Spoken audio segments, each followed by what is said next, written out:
What's up, everybody? Your boy King Mapina here, back with another video. Welcome to the update. Let's get on with it.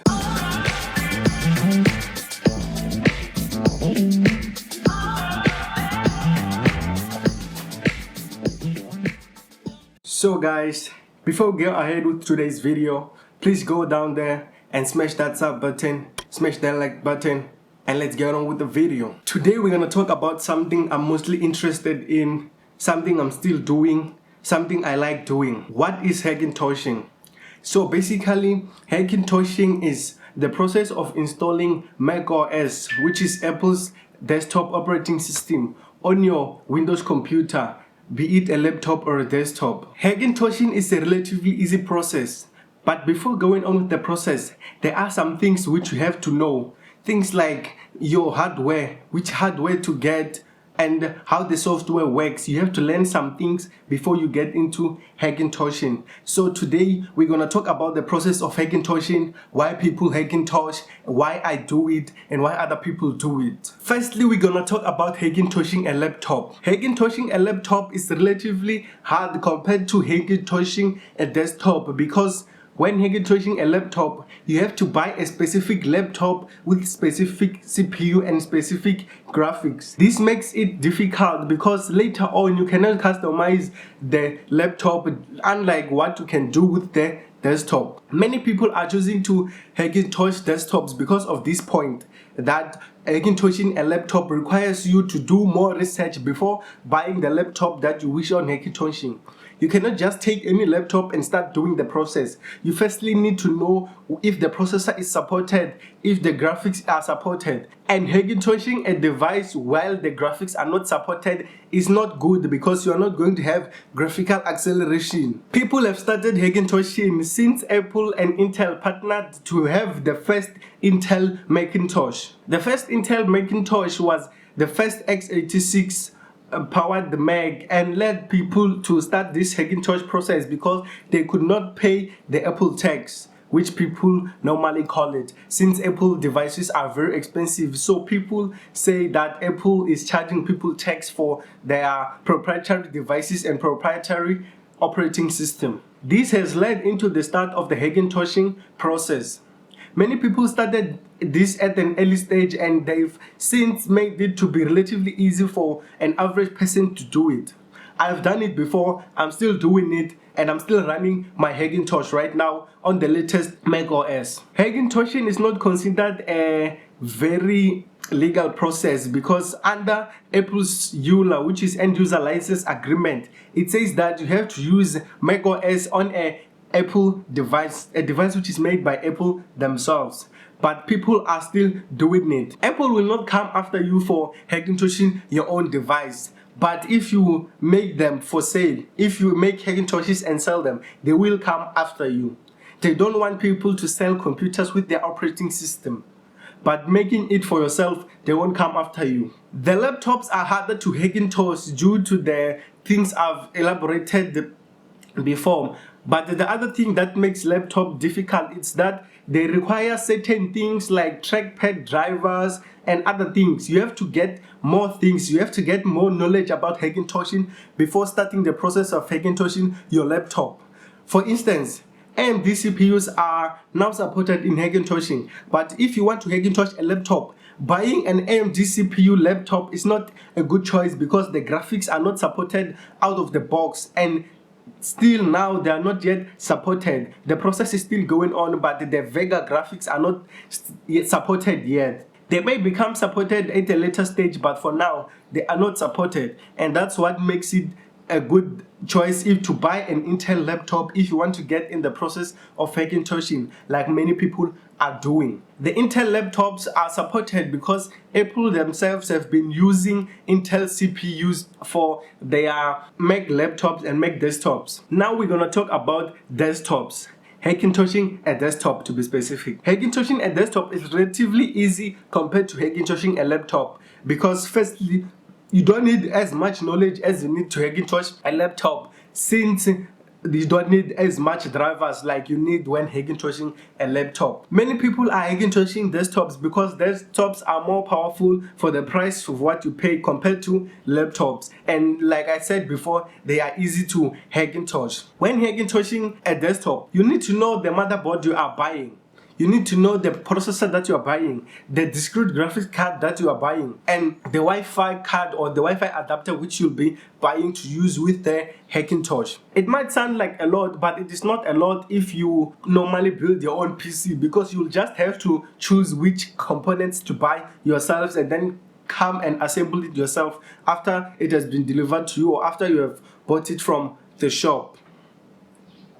People have been doing this process of Hackintoshing desktops for a long time than laptops because it has been easier for them to Hackintosh their desktops. Since AMD CPUs are now easy to Hackintosh, people have been moving to using the Ryzen platform to Hackintosh their systems.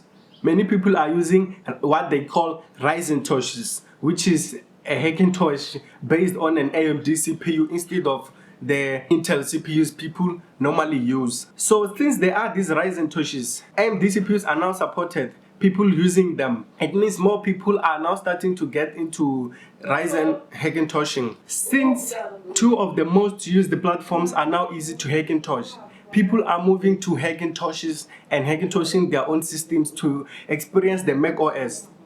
macOS is relatively easy to use and it's better than Windows. The interface is better than Windows. It might not have support for games and other stuff like Windows does, but the user experience is better than Windows.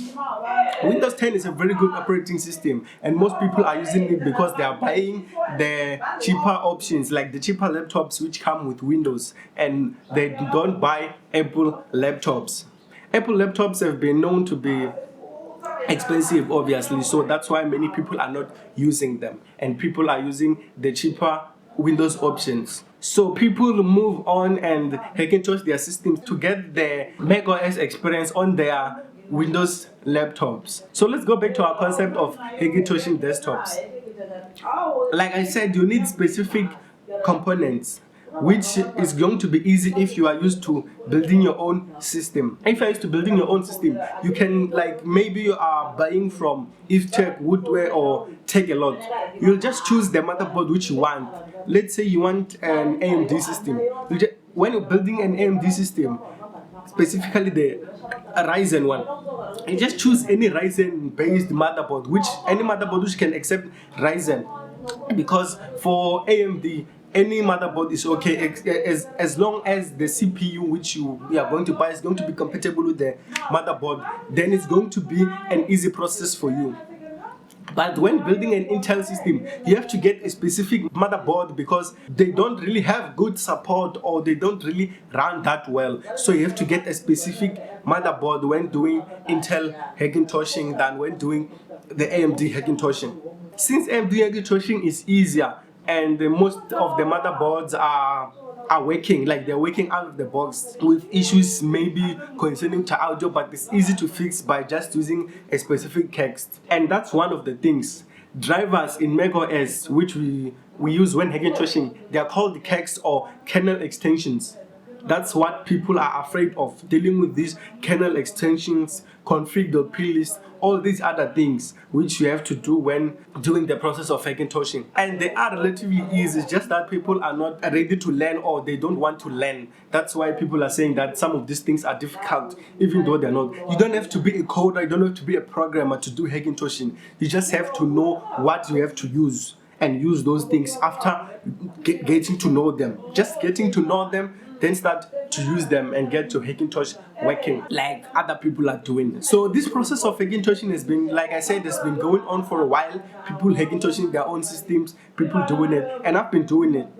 I've started Hackintoshing since 2019 after watching certain videos on YouTube about Hackintoshing from guys like Queen from Snazy Labs. There are many people who teach people to Hackintosh, like Tech Noli and Tech Tuner Life. They teach people how to do this Hackintosh and they make it easy for you. The process changes slightly, but it doesn't change that much, and things are getting updated, and as they get updated, they get easier to do. Right now, it's the best time to Hackintosh because it's the easiest.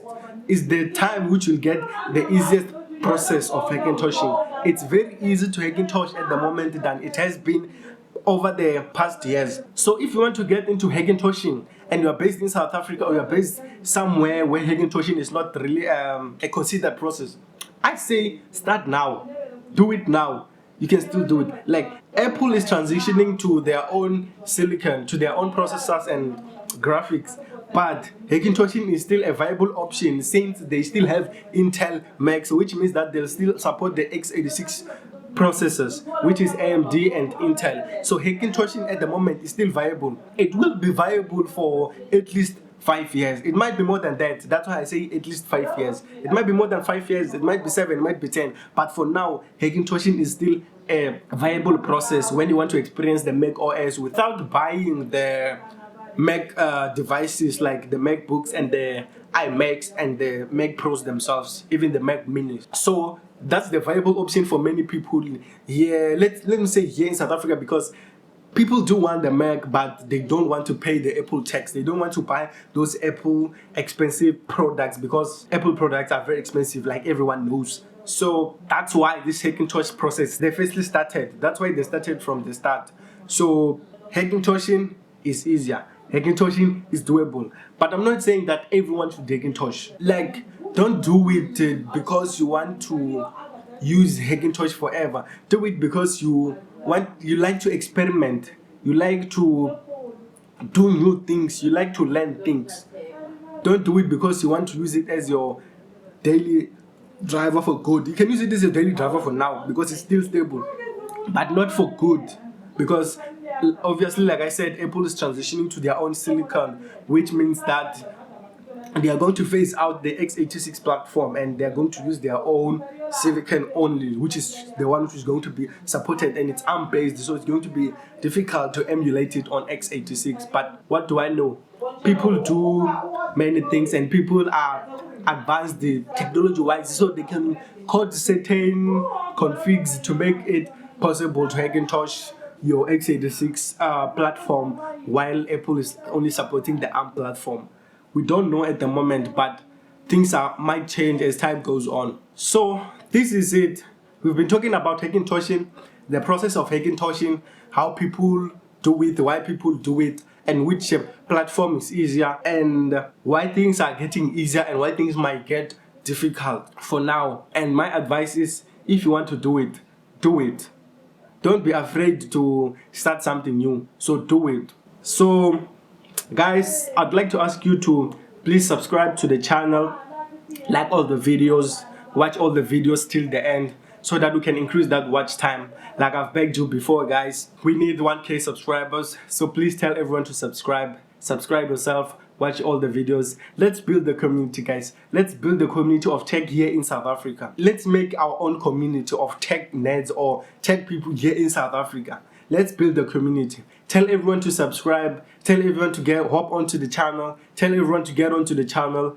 Let's build our community. Let's make it. Peace.